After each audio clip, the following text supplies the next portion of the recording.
ನನ್ನ ಹೆಸರು ಭಾಗ್ಯ ಕಲಿವೇರ್. ಈಗಾಗಲೇ ನಾವು ಕಾಂಗ್ರೆಸ್ ಪಕ್ಷಕ್ಕೆ ನಾವು ಸುಮಾರು 25 ಸಂಘಟನೆಗಳು ಕೂಡ ಬೆಂಬಲವನ್ನು ಸೂಚಿಸಬೇಕು ಅಂತ ಈಗಾಗಲೇ ನಾವು ಪತ್ರಿಕಾಗೋಷ್ಠಿಯನ್ನು ಮಾಡಿದ್ದೀವಿ.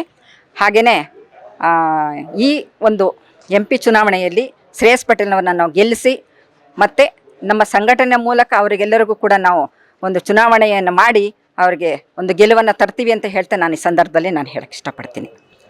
ಅಲ್ಲದೆ ನಾನು BJP ಪಾರ್ಟಿಯಲ್ಲಿ ನಾನಿದ್ದೆ. ಈಗಾಗಲೇ BJP ಮತ್ತು JDS ಎರಡುವೇ ಒಂದು ವಿಲನವಾಗಿರೋದ್ರಿಂದ ನನಗೆ ಅಲ್ಲಿ ಅಸಮಾಧಾನ ಆಗಿರೋದ್ರಿಂದ ನಾನು ಈ ಸಂದರ್ಭದಲ್ಲಿ ನಾನು BJPಗೆ ರಾಜೀನಾಮೆಯನ್ನು ಕೊಟ್ಟಿದ್ದೀನಿ. ಈಗ ನಾನು ಈಗಾಗಲೇ ನಾನು ಸಂಘಟನೆಯಲ್ಲಿ ವರ್ಕ್ ಮಾಡ್ತಾ ಇದ್ದಿರೋದ್ರಿಂದ ನಾನು ಈಗ ಕಾಂಗ್ರೆಸ್ ಪಕ್ಷಕ್ಕೆ ನಾನು ಬೆಂಬಲವನ್ನು ಸೂಚಿಸ್ತಾ ಇದ್ದೀನಿ. ನಮ್ಮ ಸಂಘಟನೆ ಎಲ್ಲ ಸದಸ್ಯರು ಕೂಡ ನಾವು ಈ ಮೂಲಕ ನಾವು ಸಂಘಟನೆ ಮೂಲಕ ನಾವು ಬೆಂಬಲವನ್ನು ಸೂಚಿಸ್ತಾ ಇದ್ದೀವಿ. ಸ್ಥಳೀಯ ಹಾಗೂ ನಿಖರ ಸುದ್ದಿಗಾಗಿ ಸಬ್ಸ್ಕ್ರೈಬ್ ಆಗಿ ಬೇಮಾ ವಿಜಯ ಡಿಜಿಟಲ್ ಯೂಟ್ಯೂಬ್ ಚಾನೆಲ್ ಹಾಗೂ ಪಕ್ಕದಲ್ಲಿ ಕಾಣುವ ಬೆಲ್ ಐಕಾನ್ ಕ್ಲಿಕ್ ಮಾಡಿ ಕ್ಷಣ ಕ್ಷಣದ ಅಪ್ಡೇಟ್ಗಳನ್ನು ಪಡೆದುಕೊಳ್ಳಿ.